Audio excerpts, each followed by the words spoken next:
Hello, everyone, and welcome to episode number 29 of the Unofficial Rogue Company Podcast, Broguecast. I'm here with Dirt Lord. I'm here with Garbo. And I'm here with Griffin. And this is the Rogue Company Podcast, bringing you all the news that you need to know. And we're going to start off first here with a little bit of a update. So it's been since March. March was the last time we got a This Week in Rogue Company. March. And we finally got one. And we're going to check it out and we're going to talk about it.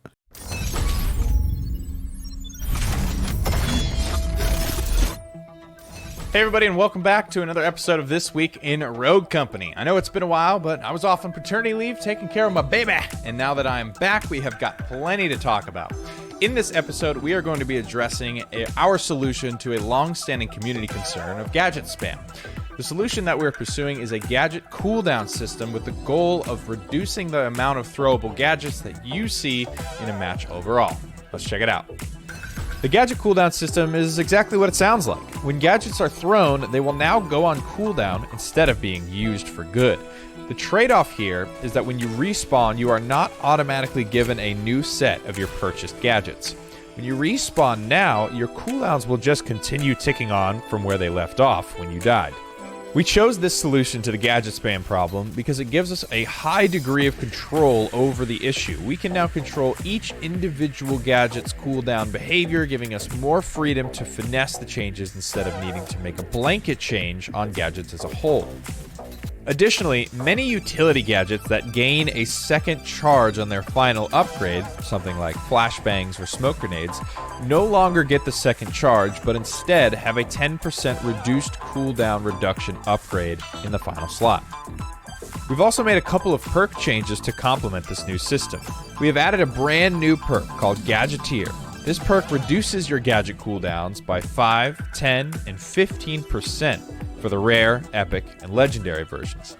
This perk is getting integrated onto quite a few rogues, so make sure you check out the patch notes or come watch the update show to see precisely who is getting it, and what perks the Gadgeteer will replace on that rogue. Finally, we've removed the resupply perk, as the drop from this perk instantly refresh your gadgets, and that sort of goes against our goals of reducing the number of gadgets used throughout the match. Small side note here is that the legendary restock perk has had the resupply drop effect removed from it and the legendary 15% cooldown reduction effect from Gadgeteer added instead. That is for this week's episode of TWIRC. Thank you all so much for watching. Make sure you stop by the full update show so you can get a look at everything that's coming in this update, not just Gadget Cooldown. Spoiler alert, we have some exciting things coming for those of you with high mastery levels on your rogues. Thank you all so much for watching. I hope to see you at the update show, and I'll see you next time. So if we look over here at this tweet that went out on July the 15th, but if you look at this tweet that was sent out on July the 15th, it says, some stories have more to be told. Tune in next Thursday, July the 21st for the blank. I don't know what that says because it's whited out update show. So I called it the redacted update show, you know, but so the update show's coming next Thursday. Finally, it's been a long time coming, to be completely honest. Like, we need it. The community needs it in a big way. You know what I mean? Mm-hmm. So with the little snippet that we got here on This Week in Rogue Company, they are going to be changing the way that gadgets work. They're going to be putting them on a cooldown system instead of like whenever you die in a respawn match, you come back with all of your gadgets, whether they're lethal or non-lethal or both, whatever you have, you come right back with it. And then you can just kill yourself, you can opt out, you know, whatever, and come back with it. And whenever you do, you just have fully new gadgets to play with at that point. I saw a lot of people complaining about this on Twitter specifically. Whenever they released the update show, there was a lot of people talking about it. And I'm assuming that a lot of these people are people that play specifically the respawn game modes, right? Because you can really rack up a ton of kills just by having grenades, Semtex, incendiary. You know what I'm saying? Like, yeah, flashbangs. Yeah. And it makes sense that this change is coming now because ranked strikeout's been in the game for what, a month and a half now? A month and a half. Yeah. And they've been gathering a ton of feedback around ranked strikeout experience. And I guarantee you that, like I said before, people that thought that they were going to get on there and wreck people and strikeout realized very quickly what this ranked environment was going to be like. And then you really start to see the exploitive nature of having specific rogues with specific gadgets in a respawn game mode, and how that can turn the tides of like any match, right? Especially that coupled with like Dima or Switchblade or Ronin, anybody that has explosive abilities that can just like wipe out multiple people in one blast, in one shot. Mm-hmm. So as far as Demolition is concerned, I'm going to give the developers the benefit of the doubt here and think that they have enough knowledge and enough experience developing video games to know that if they don't put that cooldown far enough out, if they don't put the time limit on those gadgets far enough out, that you're going to reintroduce gadget spam back into Demolition, because we have successfully gotten away from gadget spam already in Demolition alone. With no gadgets dropping whenever a player dies, with the increased price of everything, and the fact that like most people either have armor, tenacity, or their toughness is high enough that they can tank the majority of the explosive gadgets already. So I don't think it's a bad thing. As long as the cooldown for these gadgets are appropriate, I don't think it's a bad thing. What do you guys think? Not for I us. agree with you, man. Man. I really do think as long it really does boil down to the cool times. I mean, but they do have more control over it. They even said that too. So like maybe if it's not doing good at first, I mean, hopefully they don't have to make adjustments. But they're still there. Like they do have more control of it. At least they didn't get rid of like utilities altogether, you know? Yeah. So like you get it that one time and then you're just done with it, you know, until the next round. Yeah, exactly. And I think it's going to be interesting, especially considering the people that may have access to Gadgeteer. And then like with that final upgrade for a lot of those non-lethal gadgets that you're supposed to normally carry multiples of, like flashbangs, tear gas, stems, things like that. It's going to be a very interesting and very unique way of playing the game going forward. Because like we were talking the other night, 9 times out of 10, when you play around a demo, like it's like 2 minutes, 2.5 minutes, you don't use your grenades right out of the gate. You usually use them whenever you know that there's an enemy nearby, or if you think that there's an enemy nearby, you're going to use your gadgets then. If that cooldown is right, then it should you should be out of gadgets until the next round starts, you know? Yeah, throughout that whole round, no matter what. Yeah. And like I said, I want to give the developers the benefit of the doubt on this. I want to think that like since they took all this time to review everything and see how everything was going, I would honestly think that they factored in the demolition side of everything. Even though what about the Gadget perk? Like even if they purchased a demolition, would it grant them enough time to get a?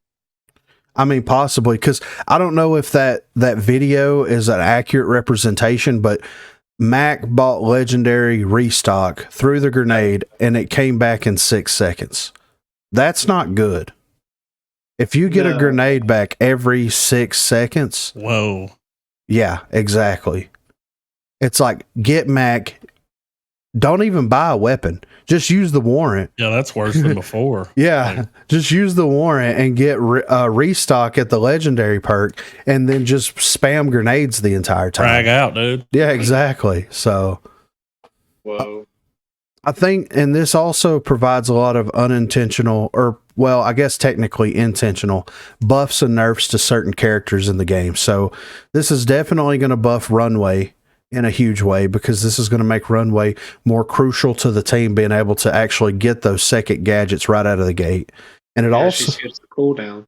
Yeah, exactly. Right. And if they work it that way to where whenever somebody hits the briefcase and you get those extra gadgets, then once you use like both of your lethal gadgets, it shouldn't go on cooldown. It should just be canceled out for the rest of the round. Yep, I agree. I mean, could you imagine a Mac with if it really is 6 seconds, he hits the briefcase, he's got 2 frag grenades, He uses both frag grenades, and then 6 seconds later, he's got a third frag He's grenade. gonna have a Yeah, that's what I was about to say. Yeah, I was like, he's gonna have a third grenade, dude. Yeah. And like if he they can just napalm on you. Yeah. Like an aerial assault, just barrage grenades. Exactly, right. And then, like, depending on how the cooldowns work, I think that it's going to make the trophy systems more of an important thing, specifically in later rounds, and both in terms of like playtime and also round length. Because if flashbangs, you're going to get one flashbang if it gets the 10% cooldown from upgrading it all the way. And then let's say that one of the rogues has the 15% cooldown for it, and you're going to be getting those flashbangs back towards the end of an actual gameplay round. Then it's going to be even more crucial to have those trophy systems set up. Yeah, exactly. And like I said, Mac can also counter that too, because he also has APS systems. Yeah, so exactly. So how fast is his restock for APS? That would be 25. It'd be 15. Yeah, it'd be 25%. Yeah. If all of that's true, it sounds like Mac has a low play rate. Yeah, exactly. You know how they always, you know. Yeah, right. And the same thing with Trench too. Like Trench is the only rogue that starts the rounds whenever he purchases gadgets with 2 gadgets equipped. Gadgets. Yeah. Mm-hmm. So that's going to make him more, in theory, it should make him a more popular rogue. And then also the Dahlia Trench pair, because she has frag grenades and trophy systems. So, yeah. Silent buff. Yeah, so it buffed a couple of characters, and then it nerfed like everybody with flashbangs, everybody with stems, everybody with tear gas, you know, like all the 2 like EMPs, the non-lethal gadgets that you got 2 of, it in turn nerfed those characters. But it's okay. Like, it sucks whenever like you're playing against a team that has a Talon, a Switchblade, and a Chalk, and you just are flashed the entire round. Yeah. I mean, they've got 6 flashbangs between the 3 of them, and they can just dump flashbangs. Like, they'll flashbang the same person 5 times. Yeah. Yes. It's terrible, you know? So, I'm interested to see how this plays out, to be completely honest. I don't think it's a bad thing. I'm not up in arms about it. I want to give the developers the benefit of the doubt, but the way that I see it is, you know, whenever you have the cooldowns now for the abilities and stuff, and we even saw it on the video where it had the seconds on there, it always needs to have the seconds on there. It doesn't need to wait until it gets within 5 seconds. It needs to let you know right out of the gate so that you can, so that you know what you're working with, because this is going to be very crucial whenever it comes down to playing those respawn game modes for the people that actually do play those game modes, you know? And on the heels of this, these are a couple little things that we noticed whenever we were watching the video. So as you can see from this screen grab here, we have the pistols and we have the melee weapons where there's a box now. It says pistols available 6, melee 7 available, and we have a swap button. So that can only mean one thing. Pistol mastery and melee mastery is something that is probably going to be introduced in the game in the next update, I would have to say. And if they don't do some serious changes to some of the certain pistols, it's going to be a pistol meta. Yeah. I mean, you have revolvers. All 4 people run around with revolvers. Yeah, 2-tap. You know, 2-tap headshots, and then the warrants. Dude, with the warrant, you'll have people that they won't even buy a fucking. Yeah, exactly. Primary gun. They'll just they'll upgrade that. Yeah. So they're going to nasty. Yeah. And there's a couple of subtle changes that they could make to some of these weapons to make them more viable. Like on the warrant, the thing with the warrant is the damage, the fire rate, and then also the hip fire bloom. It all comes together and makes what would be considered, in my opinion, the perfect pistol in Rogue Company right now, because there's hardly any bloom when you're hip firing it. It does like 20 to 22 damage per shot. I'm pretty sure that's what it does at medium to close range. And then you can fire it as fast as you can pull the trigger. they're going to have to do something. Like, they need to reduce the damage of the weapon, first of all. They need to drop it down to about 18 to 20, somewhere in that ballpark. And then they need to increase the bloom of the hip fire to make it a little bit less reliable in those hip fire situations. Then there's other pistols that they need to bring up a little bit, like the Executioner. The Executioner at one time was the best pistol in the game. It was my favorite pistol to use. What makes it not fun to use and what makes it bad, in my opinion, is the hip fire bloom on it. Yep. Yeah. That's the issue. You just can't rely on that as a secondary whenever you're getting pushed and you're trying to hip fire somebody. And like, if you're playing on controller on a new console or PC with very strong aim assist, then it makes sense for you to ADS that pistol. When you're playing on mouse and keyboard, that doesn't make sense to do that. It makes more sense to hip fire it so that you can see more of your surroundings, because all it's going to do is slow you down, you know? Mm-hmm. So there needs to be some balance changes done to the pistols specifically. And then the melees, they're going to have to do something about the melees, because now that they're introducing this gadget cooldown thing, why buy gadgets for $5,000 when you can buy a melee for $5,000? You can commit to upgrading the melee where it can one hit down you, like the axe, for example. And then that's something that you can go and retrieve and continue using as much as you want to. Mhm. They fixed the problem with melee weapons forever ago, and if they don't do something to the melee weapons, that same problem is going to come back in full force. It's going to be worse because you're going to have more people running the same shit. Like, exactly. Over and over. Exactly. They start off and just going to... It was really bad before. Yeah, exactly. So the next thing that I noticed here was on this next screenshot, it has the respawn in 3 seconds, and at the bottom down here, it says change loadout. Now, we can look at this one of two ways. The first and the most logical way that I'm looking at it is you hit the change loadout button, it brings up your buy screen, and that's where you purchase upgrades for your weapons, perks, and all that kind of stuff. Because this is just in respawn mode specifically, right? Mm-hmm. Or we can take a look at this screenshot. Now, this is a screenshot of a video that's on YouTube right now of the Rogue Company mobile alpha, closed alpha or whatever. This is not something that I provided. I want to give a disclaimer for that now. I can pull the video up right now. But in this mobile Rogue Company mobile system, you have the Mark IV here. And as you can see, you've got 4 perk slots at the bottom here, and you have different perks. And the perk that's selected right now is called Rapid Fire, and it increases the fire rate by 10%. You also have some that do piercing damage where it pierces through enemies. You have some that do like 10% body damage. You have some that increase headshot damage. You have some that makes the handling better. You have some that makes the reload better. Like, to me, this is like the perk, the equivalent to having perks in Rogue Company right now that we're playing, where you've got, armor, and you've got life drain and bounce back and all that stuff. It's like they kind of like did away with the individual perks for the rogues, and it seems to me, and I haven't played a lot of the Rogue Company mobile alpha stuff, but it seems to me they're trying to bake that stuff into the weapons as opposed to making it something that the rogues have to purchase. But when we covered the Q&A stuff that was submitted to us anonymously last time on the last episode of Broguecast, they're interested in adding perks to the rogues. So I guess you could look at it as if when you look at this change loadout screen, then if they're going to incorporate the loadouts from the mobile version of the game, that could cause some serious problems to Rogue Company. I mean, think about it. If we're just going to talk about time to kill as a whole right now, right?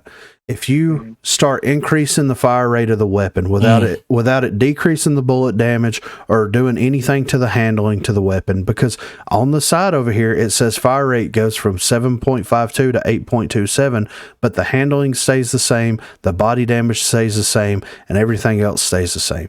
So you're increasing the time to kill of that weapon. Then whenever you do 10% body damage, that's increasing the time to kill of the weapon. Whenever you're doing 15% headshot damage, that's increasing the time to kill of the weapon. Whenever you're putting an extended mag on it to increase the ammo count, that's making the TTK for that weapon longer. You know what I mean? So I thought about this like as a hypothetical type situation, right? How do you balance if they decide to introduce something like this into the game where you pick the Mark IV, you go in there, you add specific perks to it? How do you balance that in the game right now? Like, what do you guys think? I mean, it's tricky, right? Yeah. I didn't think about it. So, I mean, yeah, right. But like, I was like, what do you do? Okay, this is what I came up with. This is the only way that I can think that this would actually work in the game right now. And let me preface this by saying, if they're going to do something like this, if they're going to have a loadout type system for the weapons, that's not necessarily a bad thing, because it's going to add interesting and new ways to play the game. It's going to give you different versions, and you can make different builds for specific weapons at that point, right? But what you're going to have to do is, let's say, for example, this rapid fire perk. Before you load into a match, you put the perks that you want on your weapon, and you put them in whatever order that you want to, and you assign a dollar value to each of the perks whenever you buy the weapon and go to upgrade it in whatever order that you have these perks arranged. I see. Yeah. So yeah, let's say rapid fire is a $10,000 weapon upgrade. That, to me, like, if we loaded into a game right now and we were playing ranked, for example, you would have to play 2 to 3 matches in order to get enough money to purchase the weapon to begin with, and then be able to buy that perk or that weapon upgrade in order to make the TTK on that faster. But you're going to spend 10 grand, which means you're not going to be buying perks. You're not going to be buying gadgets. You're not going to be buying any of that stuff. You're going to be using the economy in the game to balance a weapon modification system out like this. That's the only way that I can think that this would work. That makes sense. But do they really have the thought process? Yeah. And do they think about that? You know, exactly. And do they want to put that amount of work into bringing a system like this into the full game? Because we've got what we've got already, and people aren't upset about it. Some of the weapons need to be balanced a little bit, but nobody's arguing about, well, we need more customizable options for our weapons or anything. You know what I mean? Yeah. That sounds like a beta thing. Exactly, right? Exactly. So, like, the loadout thing, we may be looking a little bit too much into it, but I also want to cover all the bases, because, like, if it's something that they're really thinking about doing, they really need to sit down and plan this out and, like, have some type of a way to balance this, because if you don't, it is going to fuck your game up worse than the original TTK changes. It's going to be bad, man. Could you imagine everybody, like, running around with a fully upgraded weapon that does plus 10% body damage, plus 10% or plus 15% headshot damage, that fires 10% faster, and also has 35% more ammo? That's just the perks that I saw on the video. I mean, the time to kill for that weapon is going to be fucking insane.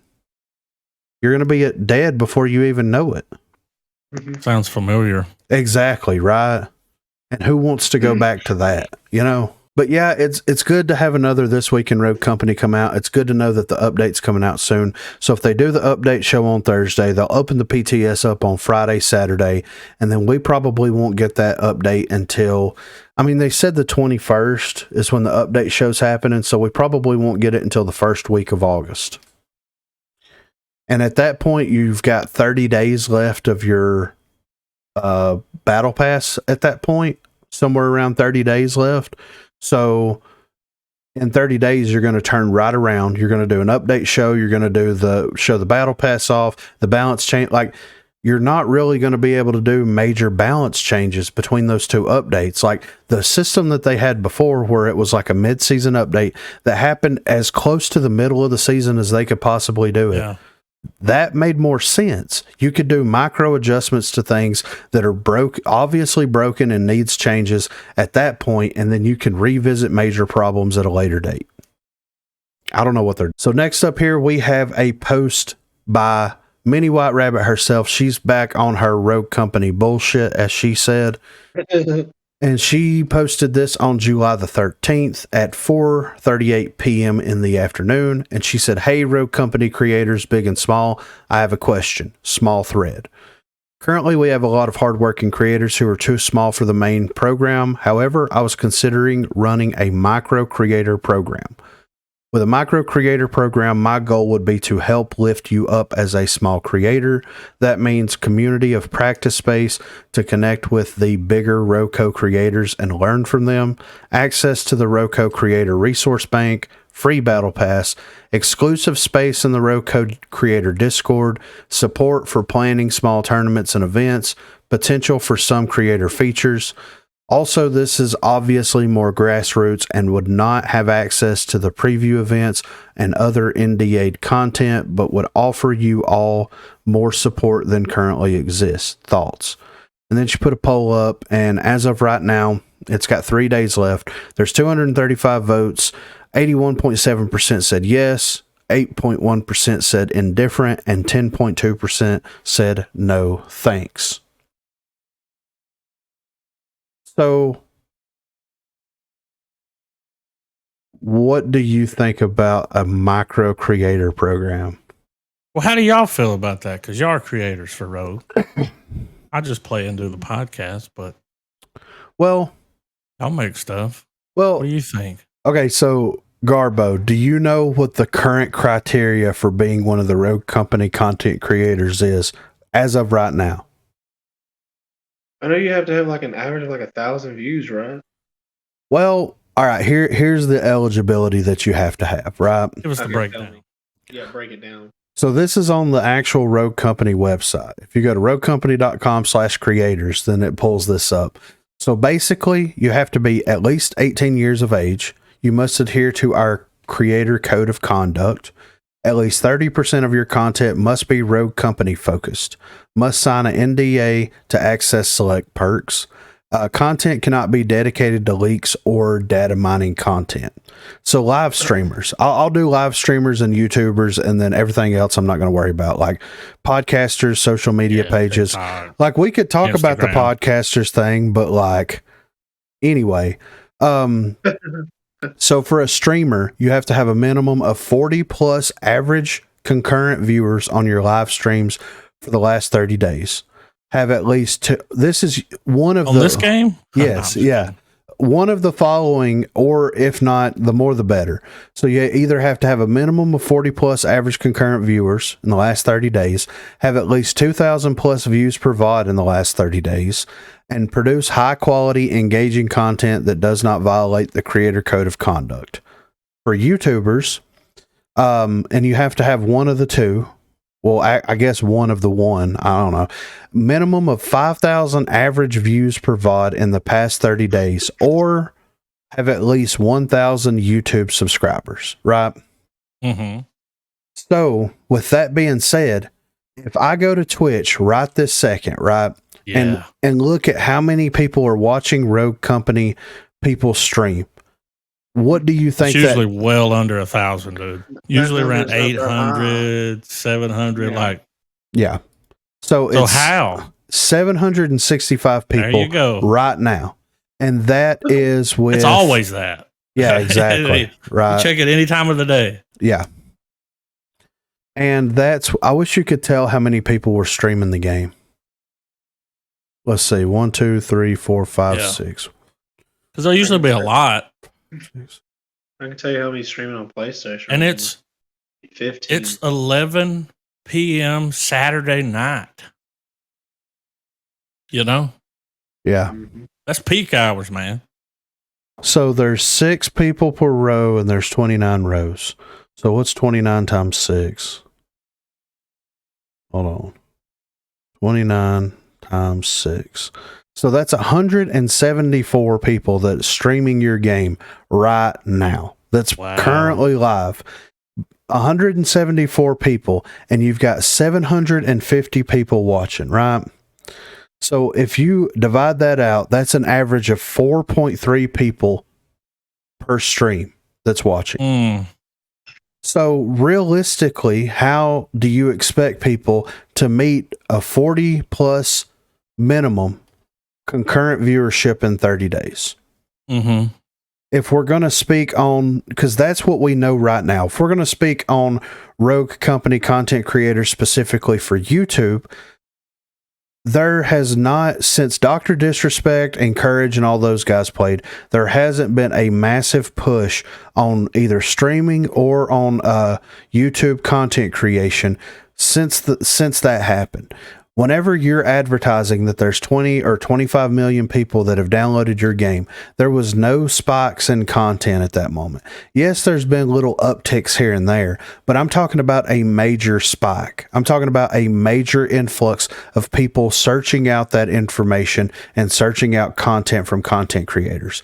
Your biggest content creator right now on YouTube, I would have to say, is Gravity War. Yeah. Gravity War is the only person that comes anywhere near getting this 5,000 views per VOD. And he's averaging anywhere from 2.5 to 15K views per video. Let me ask you, why does YouTube have to be more? I guess because Is it just YouTube? I guess because people search out what would be considered dated content. Like since you're producing a video and putting it up that can be consumed at any time, it's got a little bit of different production value than a live stream. Shelf life is different. Yeah. Exactly. Yeah. So, but the caveat to that is 1,000 subscribers, right? You've got iDonnie. I'm just going to use him as an example. He's got like 2.5K subscribers on YouTube, and all of his content, except for like single player games and stuff, is Rogue Company focused, but he's not part of the creator program at the moment. What's up with that? I don't know if it's because they don't like his. Surely he reached out. Well, I'm sure that he's filled out an application for it, just like I have. Just Kelly Kai. Kelly Kai's got 1.5 or 1.6K subscribers right now, and he's not part of the partner program. And that's the thing, dude. He's always up in the middle of everything. Right, he's on it. Yeah, if there's a fireside chat, he's in there. If there's a live stream, he's popping in. What? Yeah. Why? They need to bring in some new blood. There's just these certain people that are doing the job for them, and they're not even letting them be part of it that deserve to be part of it. Right. I'm not pointing any fingers, man, but there's some people that are content creators that don't meet those numbers. So yeah, exactly. And that's where it gets kind of iffy, right? And that's kind of where this smaller creator program comes in. And my response to many on this stuff, because I responded to it and I said, if you set realistic goals for your main creator program, whatever you want to call it, if you legitimately set realistic goals for that, 40 plus concurrent viewers over 30 days is an unrealistic goal when you're averaging 800 viewers at any time of the day, split between what we know of at 11 p.m. on a Saturday night. You've got 174 streaming your game, 174 people. That sounds like gatekeeping. Exactly. To me. I don't know about y'all, but yeah. And here, like, if they're going to do it, they need to do it in a tier system. They need to make it make sense. You've got to redo your entire creator program qualifications. Yeah. And then if you want to do a mini or a micro creator program, then that's fine. And have stepping stones to become like a different level of this creator program. Because, like, think about it. If you have somebody starting out, let's say the criteria to get into the mini or the micro creator program is 100 YouTube subscribers, right? Mm-hmm. And then once you hit 1,000, then you graduate into the mid level. And let's say they put let's say they put a higher level up. Let's say once you get to 5K or 10K subscribers for Rogue Company as of right now, and if it's going to go downhill, then it can change. If it's going to grow in popularity, then it can change. But as of right now, 5 to 10K subs, then you have a higher tier. And because we all know that creators get involved in these play with developer events to try out new things, right? This isn't a mystery. We've seen videos and stuff from it where we've seen some of the content creators playing with some of the developers on unreleased content to give feedback on it, right? Correct. Okay. Wow. Yeah. So if you're going to make a high tier, like the highest tier that you can, Why not bring those people in whenever concepts are being developed? You know, would help. Exactly. Whenever somebody has the bright idea of doing a cooldown system for gadgets, before you even start coding it, before you even start fleshing everything out completely, why don't you ask some of these content creators their opinion on that stuff? That's what they play it all the time. Exactly. Can we use PTS servers correctly? Yeah, right. Like, why can't all these people not be able to come in and actually test out the servers correctly instead of just letting these content creators get early access? Because that's what all it is. Like, that's what the PTS server sounds like to me. It's just granting early access for these content creators just to get content, not to really check out the game or fix the bugs of the game. Yeah, and exactly. So it's what it is. Yeah, yeah. What it is. You see what I'm saying? Yeah. So I don't think that like a mini or a micro creator program is a terrible idea by any stretch of the imagination. I think that it makes sense because like the more people that you have creating content for your game, the more likely that somebody's going to stumble across that content, the more likely that that person is going to download that game. Now, are the developers going to be able to do a good job at hooking that player and keeping that player around?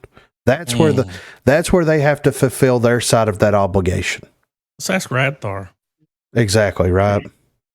I'm just saying the matchmaking right now for them is not in their favor. Mm-hmm. So nothing to do with crossplay. Yeah, right. I don't want to hear it. Yeah. So on the whole, I don't think it's a bad idea at all. I think that if Minnie feels inspired to do this and she wants to do this, I think that she should. I also think that it would be a good vetting process for people as far as bringing them into the creator program by all means and all stretch of the imagination. And it gives somebody a way to graduate. Like if she instated this right now and she was like, I want you to be a part of the micro creator program, even though you qualify for the full creator program because we want to vet you, I'd be like, that's fine. Like, I don't want a lot of these perks that they're offering. It almost sounds like that's her way of reworking. Yeah, exactly. Yeah. Because maybe they already have the creator program in place, and it's like we had a team at High Res that this is the creator program for every game. Yeah. Like, okay. Well, this game's not like the other games. Yeah, exactly. You know? Yeah. Oh.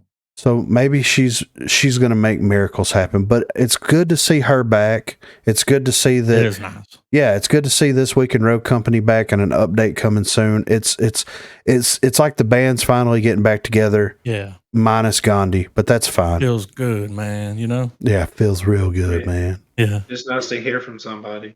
Yeah, for real, right? Where you been?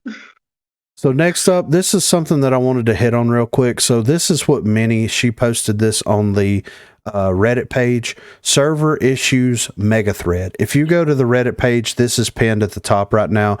So she said, hi, Rogues. Over the past few days, I've seen an increase in reports from you about server issues. Unfortunately, the team cannot investigate without relevant data, so I'm asking for your help. If you are experiencing rubber banding, dropped matches, matches not connecting, or delayed hit registration, please provide me with the following information: match IDs, regions, the country you're playing from, platform, thank you. And then edit. July the 15th, because this was posted 2 days ago, so this was posted on the 14th. So edit July 15th. We've pulled a lot of match logs from this thread and are investigating the servers that people are landing on in these matches. Please keep these match IDs coming. So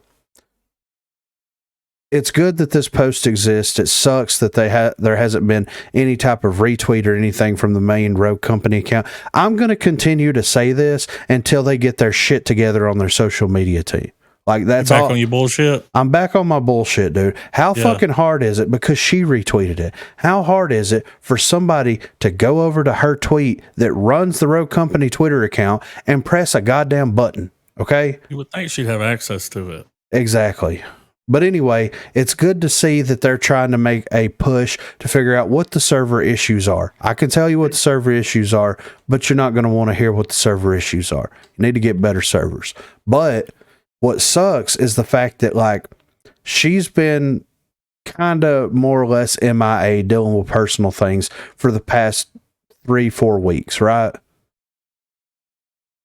there has been nobody take the initiative to do anything about this. If they need information like this, and yes, you're going to have to continuously repost the information that you need, why can't Radar do it? Why can't Pretty Hair do it? Why can't Gandhi do it? Why can't Xenon do it? Why does it have to be the community manager that's like, hey guys, we know you're experiencing server issues. Can you please give us the match IDs, the regions, the countries, and the platforms that you're playing on so we can figure out what's going on? It's like they don't give a shit about the servers until the community manager's like, hey guys, I don't know if you've seen, since I've been gone or whatever, but people are like upset because the servers are shit right now. And they're like, oh yeah, we've seen that. We're just not worried about it. Well, they're used to it. Yeah, you're right. Yeah. So, like I said, this is pinned on the Reddit page at the very top. If you're experiencing any of these issues, be sure to get the match ID. The match ID is in the match now, so you can screenshot the match. If you record any highlights from the match, it's going to be on your highlight. It's in one of the corners. I don't know which one exactly it's in, but you know what region you're playing on. You know what country you're in and what platform you're in. Get those match IDs, get that information over to them, because look. Bottom left. Okay, bottom left. We as a community know what the problem with the servers are. They're in a country that's on the other side of the world.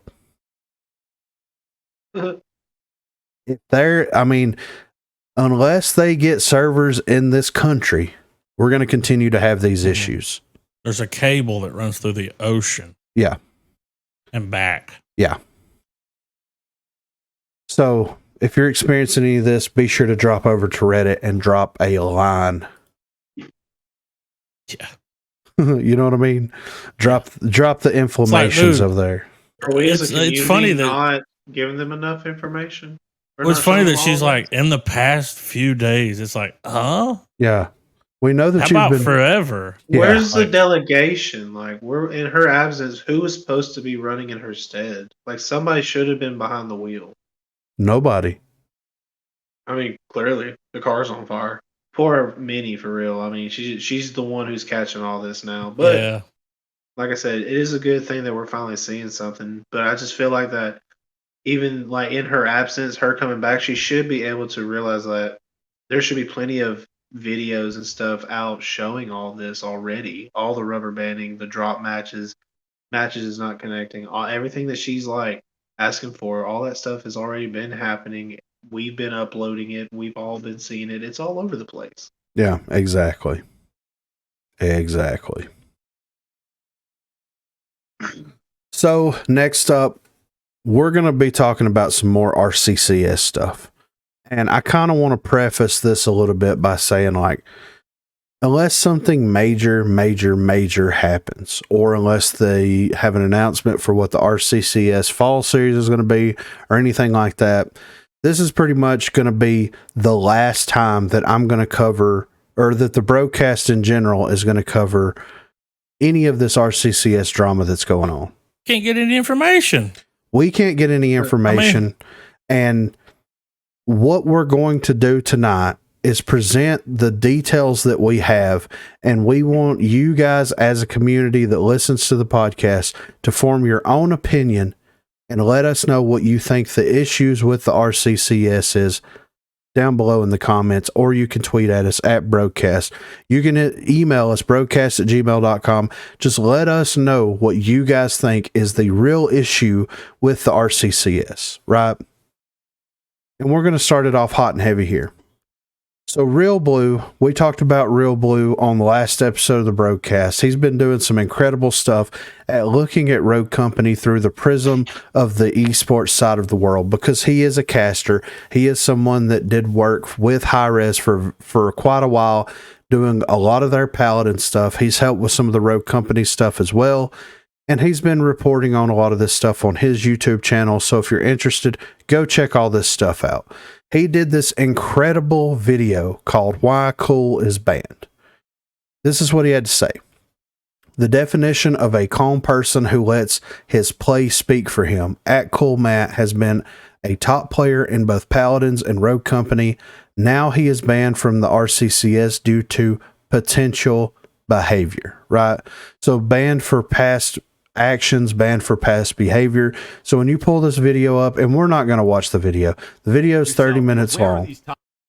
And You can find it. yes, and Blue It's out does there. Blue does a great job at breaking all of this information down.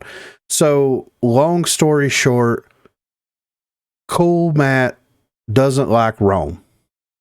He's made it very vocal and very apparent that he is not a fan of Rome, that he is not a fan of him being in charge of the Rogue Company competitive side of the world, and that he wants to compete. He just can't compete because he's banned. And then after he got banned, then because he had an exchange with Rome at one time and told Rome that he didn't want to deal with him anymore, he got banned. And then he reached out to Radar, right? And of course, Radar gave a lot of the default responses that Radar always gives.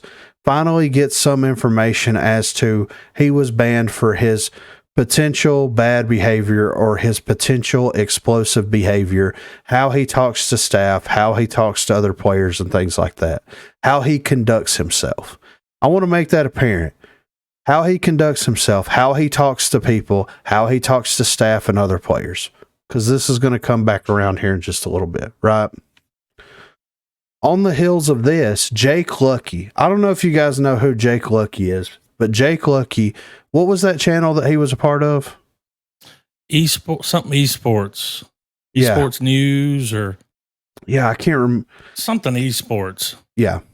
It was huge. Yeah, it was massive. He was doing a lot of great stuff. He reported on a lot of streamers getting banned, esports, All the drama. Yeah, he was basically Keemstar of the esports scene, right? Yeah. More or less, drama alert, but with esports. So he saw this video from Blue, and this is what he had to say about it. And there's some screenshots here, and we'll go over these screenshots. In some crazy news, former Paladins world champion and Rogue Company pro player Kuhl, who has had toxic instances in his past, claims he was banned from the game for his potential to be abusive towards high-res staff. He showed me a message corresponding with a high-res lead. So the pictures that we have here is the actual Blue post that we just talked about. And this is a screenshot that came from Radar. In the video, this is what came from Radar. I know that the names are blurred out and everything, but this is from Radar. My apologies it's taken this long to respond. Last week was rather busy for us. I spoke with our head of esports and they confirmed the decision not to let you compete was made based on past behavior. This provides some context to other material I was provided, but it does show you have the potential to be abusive towards our staff. There was also mention of behavior from Paladins, but I don't have context on that. Not the answer you want, I'm sure, but to be very clear, this was not a Rome decision. This was made by our staff. So once Why'd Jake... they let him play all those? Dude, he was in the January LAN event. He Well, he did all that Paladin stuff. That's years ago. Yeah, exactly. Years ago at this point, Didn't right? get banned then. No, not at all. Apparently, Blue was a coach for a Paladins team, for a console team that Paladins had, that his team was scrimming against this team that Cool Matt was a part of, and he wanted to pick Cool Matt up because he liked the guy, he liked the way that the guy played, and he also liked the way that the guy talked to the people that he's on a team with, and also the coaches and the managers and things like that. Because Paladins actually had an esports scene. You know what I mean? Yeah. And that meant a lot. And I mean, whenever you have someone that's a coach for another team that's like, I want that guy on the team, not just because of his ability to play, but also because of how respectful he is to everybody, then that kind of says a lot about the guy, right? Especially in esports. So, Jake Lucky, he's verified. He has 269.5K followers. This is a dude. He's a media personality. This is a dude that whenever something goes down and he reports on it, you might want to pay attention. Oh, you know? So people did pay attention. And that gets us into the video. So this is a clip from one of Blue's somewhat recent streams where it is kind of addressed as to what certain people think about this and what's going to happen going forward. Rome told me not to send him a video for the RCCS anymore because of the Kuhl video. He doesn't like it. Ready as we'll ever be. Okay. Wait, that's that? He doesn't like it? He doesn't like it. Okay. He doesn't like it at all. Rome doesn't like the video. Rome doesn't like the fact that someone like Jake Lucky actually reported on it, spread the news around about said video. Oh, that's what it was. Yeah, he doesn't like that, right? Yeah. So he doesn't like behind the scenes here. Blue was gathering like clips and stuff, and doing a lot of the work behind the scenes for the esports team at High Res, which whether he's contracted or not, Rome is a part of. So Rome didn't like the video. He doesn't want Blue to be part of any of the RCCS stuff anymore. That's that. So as long as Rome's still there, Blue's not going to be able to cast anything. He's not going to be able to host any of the events for Rogue Company. He's done. Gatekeeping. Because he made a video about one of the people that he's friends with that cannot compete in the RCCS for all of the reasons that's in that video. And if you're interested, I suggest you go watch the full 30-minute Blue video. It's good. He does a great job at breaking everything down. Well, after you watch the video, you're like, what? Yeah, exactly, right? So he was fine to compete in all these Paladins tournaments, all this stuff. Yeah. Until now. Until Up to now. this point. Yeah. Potential. Yeah. Because he doesn't like Rome. And he told Rome that he doesn't like him. And he told Rome he doesn't want to deal with him anymore. And since Rome gets to do whatever he wants to do over at the High Res Esports side of the world, then he's no longer allowed to play. No. It wasn't Rome. There's a team. There's a team at High Res that decides. Yeah. Now, they let him play all these years. Yeah. Because we're talking years ago, guys. Yeah.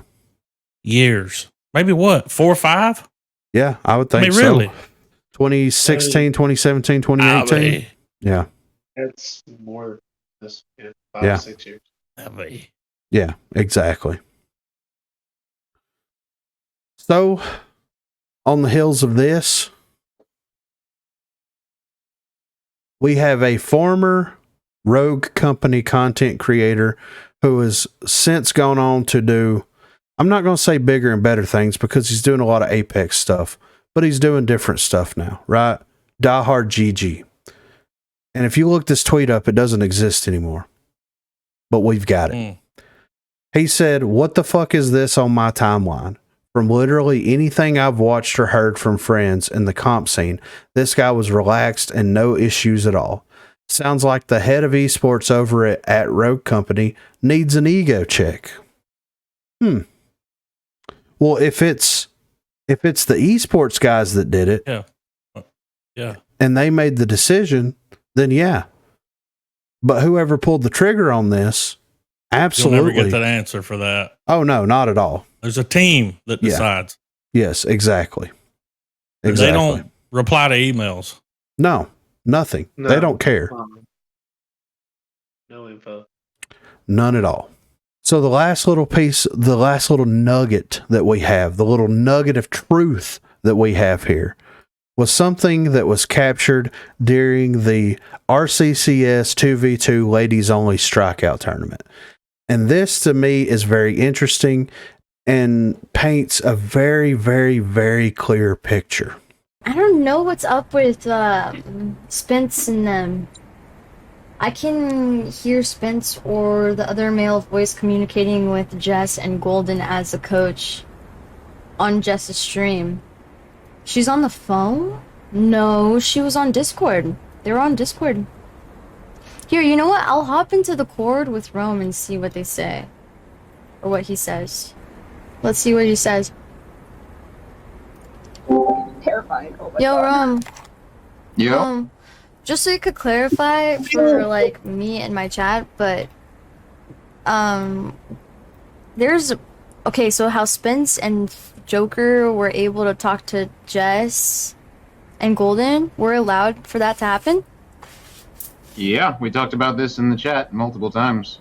So, like, what's the rule set for the coaches? Like, they could speak during the match, not, like, after, or, like, during the break, or in between matches. It's, like, during the whole thing?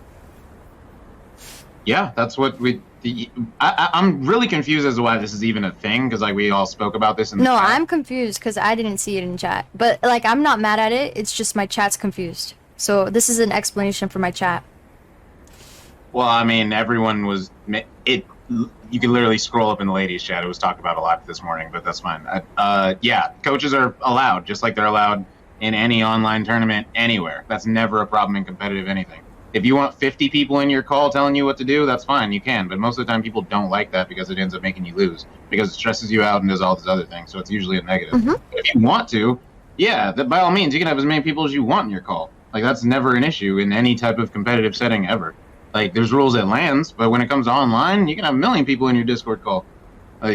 That's literally online. Like, what? Like, when has there ever been a situation where having multiple people in a Discord call is a problem during a tournament ever? Like, that's like literally it happens every single main event. That's why I'm confused as to why this is even being a topic. Like, coaches are always allowed. No, like, I know coaches are allowed, but, like, this is, like, it's just a question from chat. So it's just a question I had. I mean...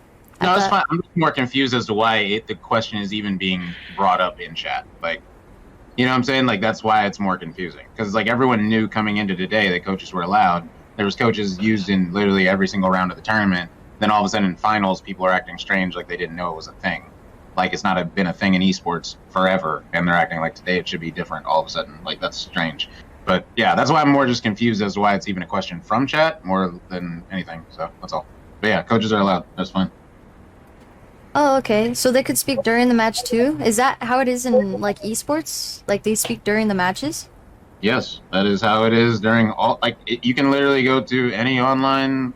any online esport. Like, they'll have someone else in their call. Any Rogue Company tournament, they'll have somebody else in their call. Like, people don't just have the 4 players that are in there all the time. Like, sometimes they do have an extra player. Like, for the CDL that's happening right now, do they have coaches in call? I don't know what the rule set is for CDL. I don't know. That's because you said every esport, so I'm a little confused. Okay, a lot of esports. Not every esport has the exact same rules, so I'm not gonna speak on an esport. I don't know exactly the rule set, so I don't see. know. So I was just asking the rules for Rogue, and then you're saying every esport, but I'm just asking for Rogue because aren't you the one making the rules? No, but the rule set for Rogue is that yes, coaches are allowed. It's never been an issue in Rogue. That's all. Okay, and they're allowed during the whole match. I don't know why I got to say this more than once. Yes, they can talk whenever they want during the match. It's not an issue. I see. All right. All right. Thank you for that explanation. All right, later. Okay, there's your answer, chat.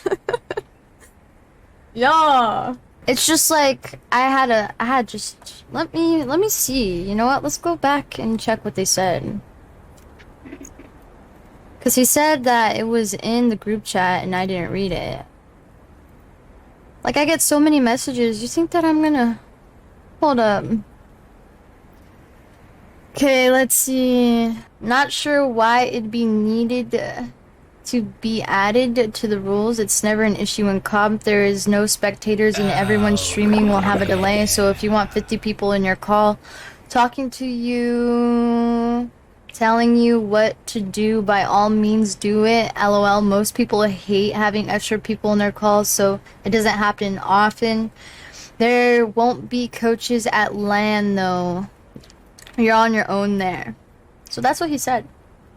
So he's right. He's like, if you're like, it's not like they're in there saying, oh, they're rotating, or oh, like having their POV, watching their POV at the same time as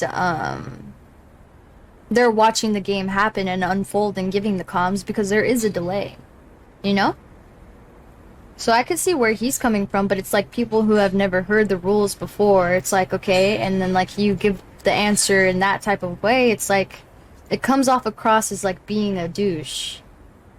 But It was just an honest question. So will this be added to the rules, GA? Not sure why it'd be needed to be added to the rules. It's never an issue in comp. But the thing is that you don't know if this is somebody's first time doing comp, so you're gonna have to go from like A to Z in the rule set. You understand? Even if it's done somewhere else, you're gonna have to have it written because, like I said, in CDL, you don't know if they're allowed coaches, you know what I mean? So it's like, how can you say that it's never an issue in comp when it is an issue in comp sometimes? There's no spectators and everyone streaming will have a delay. See, this is where it starts to make sense. So why can't you just add that to the rule set so there's no questions? Because if it's not in the rules, obviously there's going to be questions. I feel like it's just miscommunication.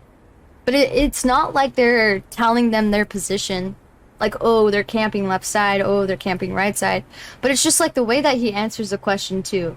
I could understand what you mean by that.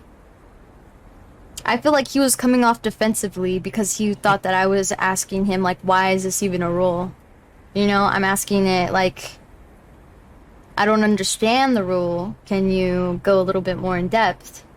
And then making me feel bad that I'm asking the question. But that's the thing. It's like I could understand how people communicate, and he was just replying in a defensive way.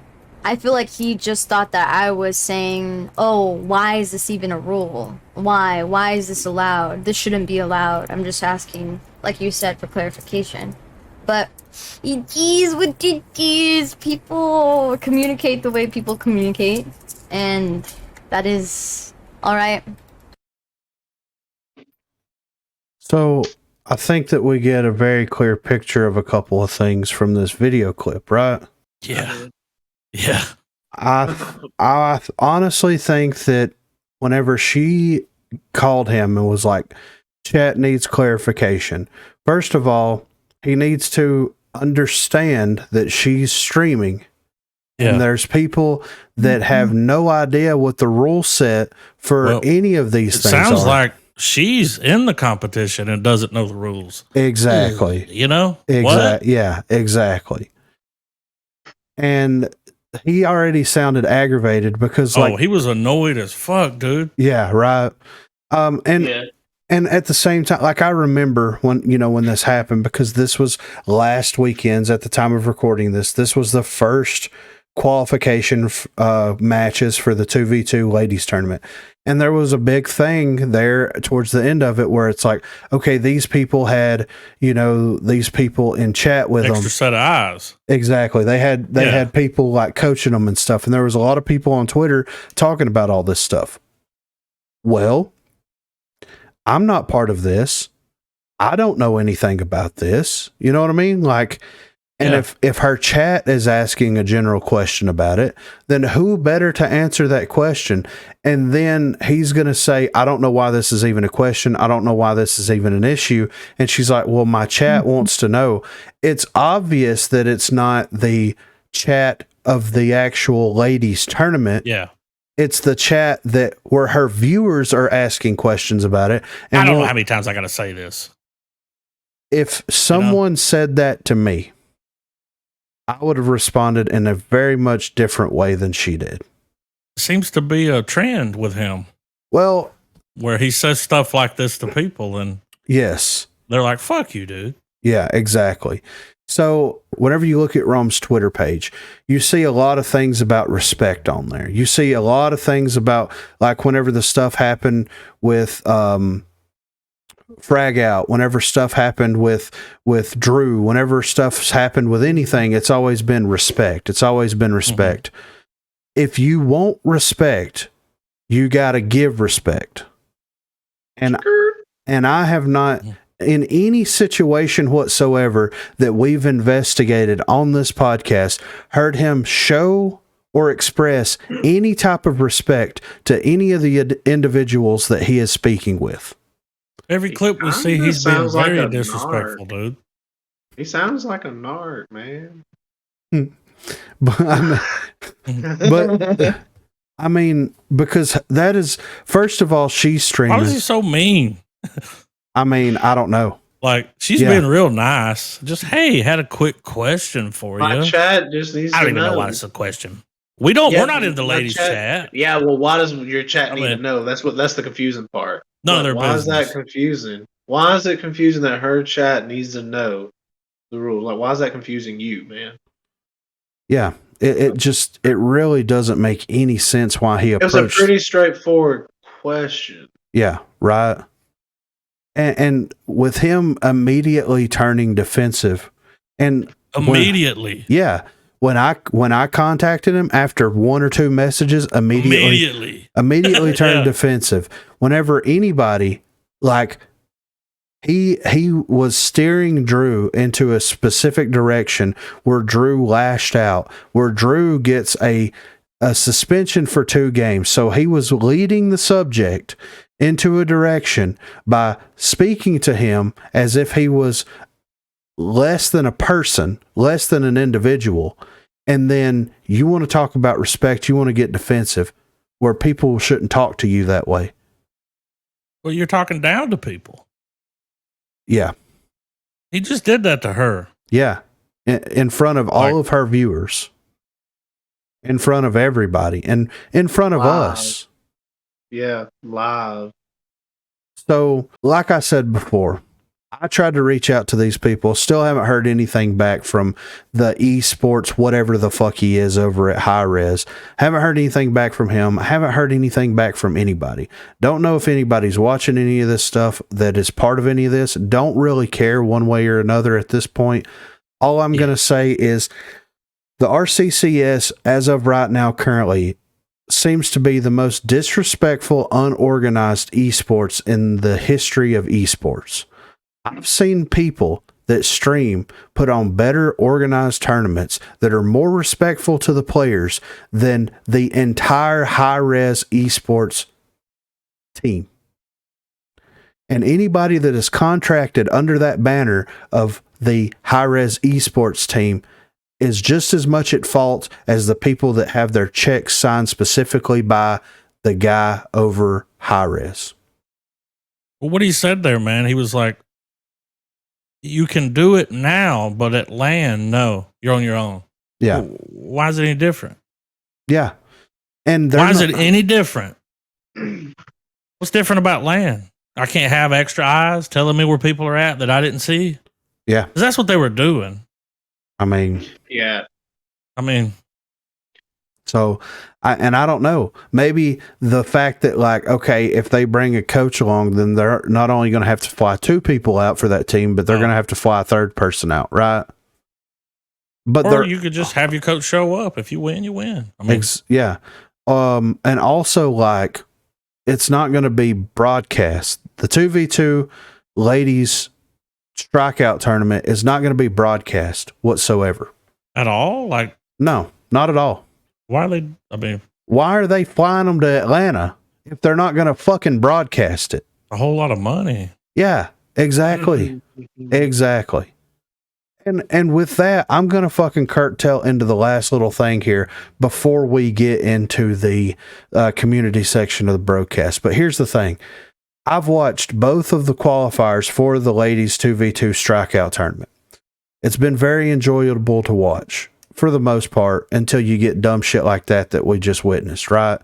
But it's still very frustrating to know that, like, these people are competing and trying to get qualifications to not be broadcast on the main stage.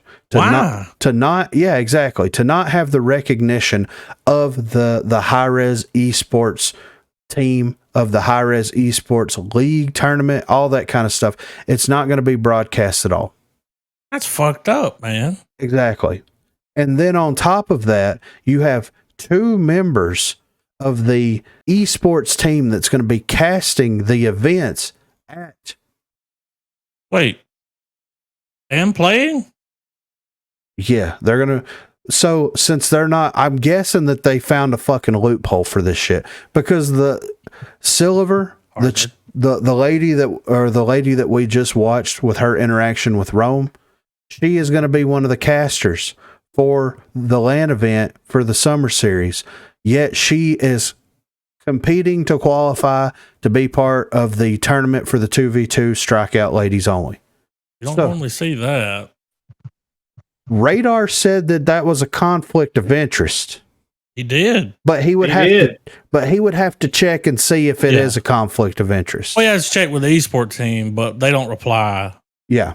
emails, so it's just, Yeah. So he did say that about the playing did. for Elos and yes.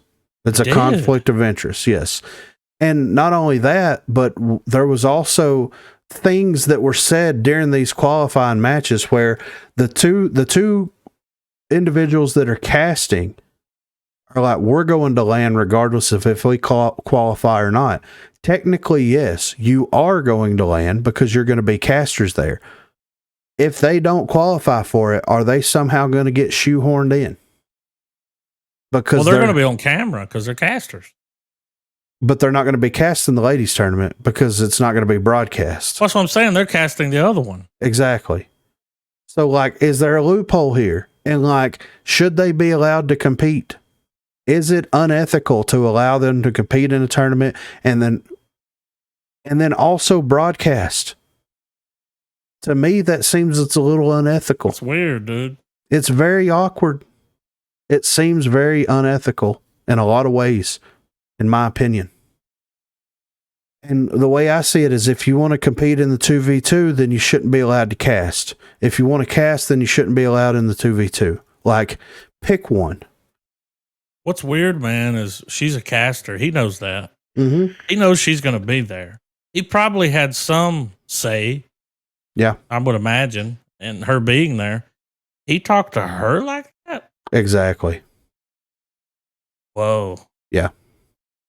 But he wasn't at the last LAN event. He was too busy doing Rocket yeah. League shit, so nobody there had to hear it until after the fact. You know what I mean? So, but yeah, like I said before, as far as the drama is concerned, as far as all this other stuff is concerned, I'm done with it because I think that we've painted a very fair and very clear picture of the people that are involved in the esports for RCCS and high res. And I mean, make your own assumptions. Let us know what you think because I'm very interested. And Rome or anybody else over at High Res Studios that's listening to this, please feel free to reach out to me anytime you want to. I'm on Twitter. Well, you gave him a chance. Oh, I gave them a chance. Before we talked about this. Yeah. 3 weeks ago. Yes. Here we are. So if you want to find some weird way to clear your name or to present your side of it, I mean, it's not too late, but some people might say it's a little too late. Maybe don't say stuff that doesn't sound good whenever people are live and recording. It's like he doesn't care. It's like he can get away with whatever he wants. All right, guys. So after all of that incredible information about the RCCS, we're gonna transition over to the community section. If you want to contribute in any way, you can hit us up on Twitter at Broguecast. You can shoot us an email, broguecast@gmail.com, or you can join the Discord server. Link is in the description down below. There is a room or a section in the Discord called Broguecast Contributions. You can put anything that you want us to talk about there. We'll take a look at it. We'll discuss it on the Broguecast. But first up here, we have a post over on the Reddit page by East Beginning 9626. Some people here are just way too entitled. What happened? Saw a post where someone played 10 ranked games in their first season and is complaining about placing bronze. You only have played 10 total ranked games in your life. Chill out. Another post where someone was saying that the starter rogues are bad compared to the new rogues. Some of the OGs are the best rogues in the game. Someone else was complaining about not getting free daily crates to get free items. What the hell is going on here? Is it just cool to complain now or what? It's no wonder the devs stay out of here. Any comment by them is like kicking a beehive. I've never seen such a small community complain so much. Sad part is I know full well I'm about to get downvote spammed by 90% of the people here because I guess people who just enjoy vibing on the game don't come here anymore. Now, I think that this is a very interesting perspective that this is coming from, because this individual is not wrong. You know? Oh. This individual is not wrong at all. There's a ton of people that complain about various aspects of the game, and I think that the biggest thing that people have been complaining about here lately is the crossplay. Even to the point where people have come into my chat while I'm live streaming and almost make it a point to say, even though that they know I play on mouse and keyboard, they know that a lot of the people that I do play with are on console, they want to make a point, because apparently there's this perception that all mouse and keyboard players are fucking incredible. But like you didn't even have an opinion. Yeah, right. Yeah, basically it doesn't matter what I think or what I say, because I play on mouse and keyboard, and all I'm doing is farming downs and just running train and wrecking all of these controller players. God mode. Exactly. But why do all the competitive players play on controller? You know, like why? I mean, yeah. Why? That's a good question. Yeah, exactly. Like why did the only keyboard and mouse players that played competitively swap over to controller? Because you're wasn't able to watch the tournament. You know that, right? Well, you're handicapping yourself according to the team. Yeah. That's what they said. I mean, they told Minnie that. She said it. Yeah. We reported it. Yeah. And then, like, a lot of the people are like, well, PC players shouldn't be able to play with console players. Okay, well, you do know that, like, a lot of the people that you watch stream and that create YouTube videos, a good chunk of those people are playing on PC, even though they're playing on controller. Right? Yes. So, if you want all PC to play against PC, we're still going to be playing crossplay, technically. So, I don't understand the argument. But anyway, it is a sad part that this dude's going to get spam downvoted. I don't think that this dude got spam downvoted, but possibly did. But at the end of the day, like, yes, there's a lot of people that complain. There's a lot of people that complain about things that need to be complained about, like the servers, the matchmaking, and things like that. Then there's also people like this guy states here, they're complaining about not getting free daily crates. Yeah, remember the voice lines? They were like, the one skin has the same voice lines as the other one. Boycott high res. It's like, what? Wait a minute. Yeah, well, yeah, what? Why? You know, like what? So, and here's the thing. I think that the complaining for Rogue Company, since it is a smaller game, since it is a smaller company, since the player base is a little bit smaller, then you have, it's more apparent those squeaky wheels, right? Yeah. I mean, if you go look at the Reddit page for something like Apex or Warzone or Fortnite, you're going to get a lot of the same stuff that you get on the Rogue Company. Yeah. But some of that gets washed out by There's so many people. Yeah, exactly. So some of it gets washed out from people posting clips and memes and this and that. Yeah. So you're still, in relation to Rogue Company and other games like that, I would say it's the same amount of people complaining. It's just less people that are actually like not complaining and not being vocal about it. And that's the way that it seems to be with like every game. And I think and a lot of that comes from like passion about the game, some of it, but a lot of it also comes from like people just complaining to just complain about stuff in the game. And that's okay. They have the right to do that. As long as the internet exists, they can do that. That doesn't mean that doesn't mean you have to listen to it or pay any attention to it. Yeah. Just let it go, Joe. You know? Just let it go. I've been waiting to use that. Yeah. You know? So next up, we have a post here by Solitary Stars, mode playlist, gameplay diversity, and keeping the game interesting. Let's keep it entirely real here. The game's fun, even if I no longer play it. My only complaint at the time was a lack of diversity in gameplay. I personally don't like playing in the same modes over and over again, and only 3 modes plus a rare LTM just isn't cutting it. Instead, you could add a playlist feature where you could queue for multiple modes at once, which would fix the issue of queue times with a lot of modes. You could also then add more modes to give the players more gameplay options instead of the usual 3, rare 4.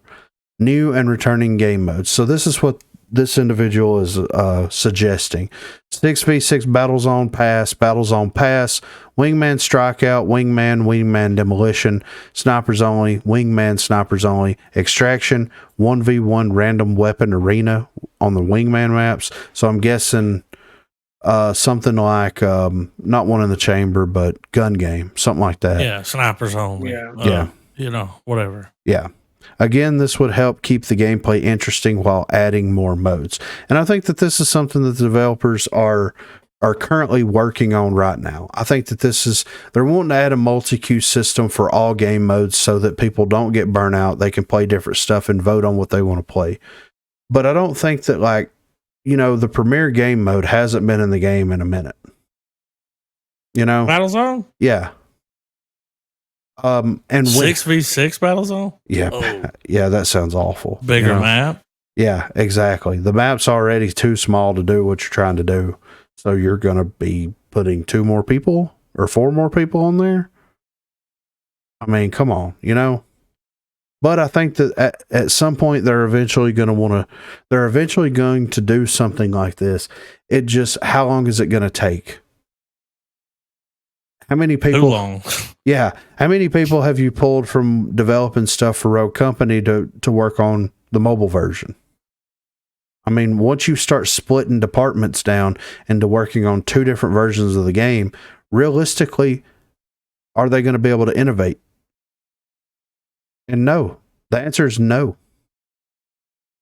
So where I agree that there should be multi-queues, especially in public matches and ranked should always be a single queuable mode depending on what game mode you're going in. So if you want to play demo, that should be a queuable mode. If you want to play strikeout, that should be queuable. If they put King of the Hill in there for whatever reason, that should be queuable as well. You know what I mean? What about a little ranked extraction, dude? Dude, that would be amazing. I'm waiting, dude. They have to bring extraction back at some point, right? Is it gone? Is it dead? They brought it back one time since they took it out of the game. Yeah. So at some point they'll bring it back. And that was when Meltdown was first introduced into the game. So they took it out of the game and they put King of the Hill in there. And that was like a year and a half ago. Yeah. And we've had it one time. So I don't want to talk about it. Yeah. But I mean, if they do something like that to where you have all the single life modes lumped together in one queue, even though Battle Zone is a single life mode, I would still much rather queue that on the weird off chance that we're actually going to get Battle Zone. You know what I mean? Yeah. Yes. Than just play solely respawn game modes over and over again. Especially 6v6.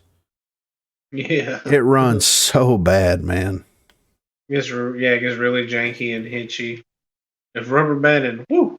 Yeah. Get that fucking Simtech coming back every 5 seconds. Let's go. Yeah, right. 6 seconds per frag. Yeah. So last up here, we have a post by Midnight's Edge. It's a strong name. What exactly is the unavoidable weakness of the shotguns? Does this game not offer a plethora of cover and backside entrances to every position on any map that allows any players to get in close ranges? I refuse to believe comments bullying the noobs who complain about shotguns. If you have a coordinated team, you have the potential to consistently trade against shotgun users, but this only happens on paper or on some high-ranking team. I'm very confident in my aiming skills, but my skill has absolutely no input as I get obliterated before I can fire 3 rounds in a fully auto weapon.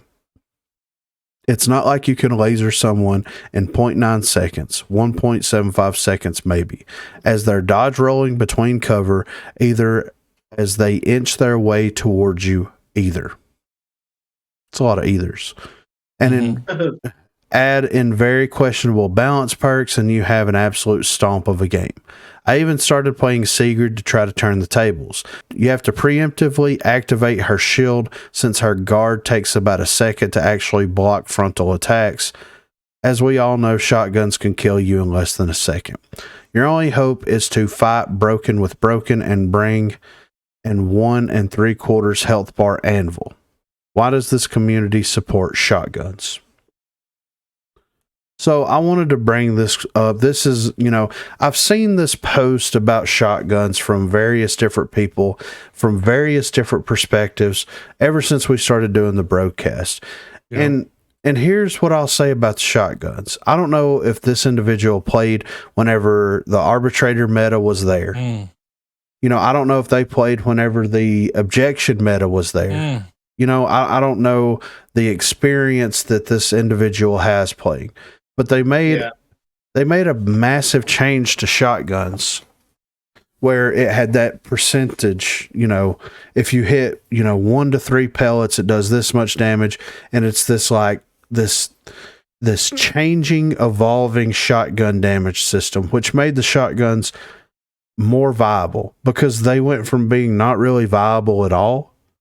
Because sometimes you shoot somebody and hit them with the majority of the pellets and for some reason only do like 8 or 10 damage, to now being something that is actual viable to use to play with. Like was it the S12? Yes. Yeah. I remember when it was like, this gun just ain't it. And it was like, oh, it works. Yeah. Dude, I would say matchmaking. Mm-hmm. Yeah. If you're a noob and you're just getting run over with shotguns, it's probably the matchmaking. Yeah, exactly. Right. And like, there's ways to play around people with shotguns, but here's the problem though. You don't know who you're going against that actually has a shotgun. Yeah. Until you actually run into that person and you get killed with a shotgun. Well, 100. You hear the call out. It's like, Glitch has a shotgun. You don't get close to him. You hear it all the time. It's like, Chalk's got a shotgun. Yeah. Stay away. So there's obviously ways to play around these people that use shotguns, but where everything falls flat is that you don't know going into that situation if they're going to have a shotgun or not. And since you don't know that, since weapon mastery exists, and since the ability to change weapons between rounds, specifically in demolition, exists, you never know what you're going up against whenever the round starts. So you're always going to be at a disadvantage in terms of what the enemy team is using as their weapons and their gadgets and their perks. It looks like that's going to get worse. Like, yeah, right. When you know what I mean? Pistol and melee and everything. Yeah. So I don't think it's as much a shotgun problem as it is an information problem. And I feel like if the developers put a system in the game where you could look at the scoreboard or something and see what weapons and what perks the enemy team actually had. Like paladins. Exactly. See the loadout. Exactly. Yeah, that'd be nice. Yeah. If you saw what they were running, if you saw the gadgets that they had, if you saw the perks that they had, then you would know going into any situation what to be expecting. Don't get close. Exactly. Exactly. Really don't get like within 10 feet of them. But. Yeah. And that's the thing. If that information was conveyed to everyone, then I think that like GAing shotguns completely out of almost every single tournament would go away. I think that like shotguns could be balanced in a better way because you would know what you're going up against, and it would be more apparent because the power of the shotgun is the unknowing. So if So if I'm playing Vi and we're playing High Castle, 9 times out of 10, I'm going to use a shotgun because that map is very intimate. It's very close quarters, and she still has the Executioner, which is really, really good at medium to long ranges, even for just simple poke damage and to get armor broke and things like that. So you still have a decent damage output at range. You also have an incredible burst weapon at your disposal for up close engagements. It makes sense to run it like that. There's no reason why you wouldn't want to run it in that situation. Mm-hmm. But I'm not the type of person that tends to swap up what they're using after every single round. Yeah. Unless something's just not hitting right. If it just doesn't feel right, then I'll swap. Or if you're like, oh, we're using shotguns. Yeah, exactly. Okay. Right? Yeah. I got one of those. Yeah. And then also it comes down to input method. Now this is like the shotgun argument does have a little bit just to go into the crossplay thing. I will say that here. I don't think crossplay is the issue. I think it's the matchmaking that's the issue. But also in that same vein, if you're playing with or against people with shotguns, your ability to move around that map and to try to get in close and away from that person as quickly as possible is very much dependent on how comfortable you are with the game, how knowledgeable you are of the map and of the weapons and of the rogues, and how quickly you can move around and look around. And so me and Rubio was playing ranked yesterday, and we played a ranked match against one of the Rccs competitors, right? Ooh. Bluffist. Oh. Or Bluff, whoever it is. And one thing, of course, controller player, one thing that I noticed about this individual was that even with his non-ADS speed with his sticks is so incredibly slow that it was giving me a panic attack. Because I'm looking around all over the place. You know what I'm saying? I'm moving around all crazy. And it goes to show you that if you were able to catch an individual like that off guard, even if they are an RCCS competitor, they're not going to have the reaction time because they're not going to be able to look around and move. Yeah. And that's where advantages and disadvantages in that regard come from as far as crossplay is concerned. But regardless of what you're playing on, you have the ability to up your sensitivity. So that argument is almost null and void in that capacity because you could go in there and set your stick speed at 1010 and hope for the best. You know what I mean?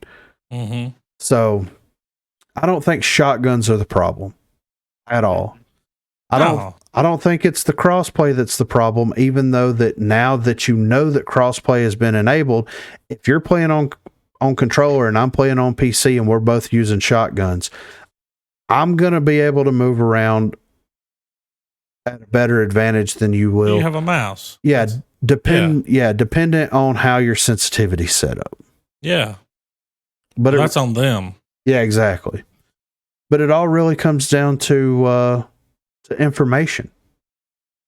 It's like playing ranked and playing with the draft system has kind of opened my eyes up and has become almost the preferred way to play this game now, because you know what you're going against, you know who you're going against, and you know how to do picks, bans, and counters, right? Mm-hmm. Whenever you play a public match, you don't know who you're playing against, you don't know what they're picking, and you're just winging it, basically. You don't get enough information to be successful, so it's a coin flip, you know, based off of matchmaking and everything else as to how that match is going to go. So yeah, it all comes down to information. So don't blame the weapons. Whenever you started reading this, though, I was like, is he playing by himself? Because that's what we do. Yeah. We don't normally play with, we usually get in there with at least 3, if, 2, at least 2. Yeah. If not 3 or 4. And as soon as we see that someone has a shotgun, we're going to let you know. Oh, yeah. He's got a shotgun over here. Yeah. Watch out. No, this glitch has a shotgun. Yeah. That's huge. And when you play with randos, they're not, they don't say much. Yeah. You played, It's rough. Yeah. It is. You need information. It's a tactical shooter. We're playing demolition. Communication. So you need communication. Yeah, exactly. Information. Information. Communication. Liberation. You need it all. Of it. All of it. All the Asians. But that is all of the community section. I know it's a shorter community section, but we did go over a lot of things, especially with the RCCS. It's kind of become its own section in and of itself.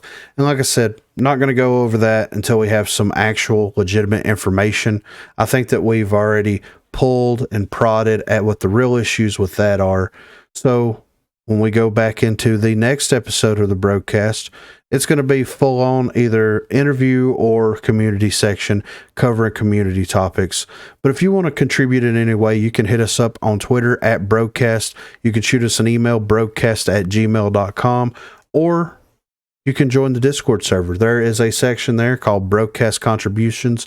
And if there's anything that you find that you want us to address or talk about, you can drop it in there. We will address it. We will talk about it. We'll give our thoughts and opinions on it. So for episode number 29, I'm here with Dirt Lord. I'm here with Garbo. And I'm here with Griffin. And thank you guys so much for listening. Thank you guys so much for watching. And we will catch you on the next episode. Have a good one, guys.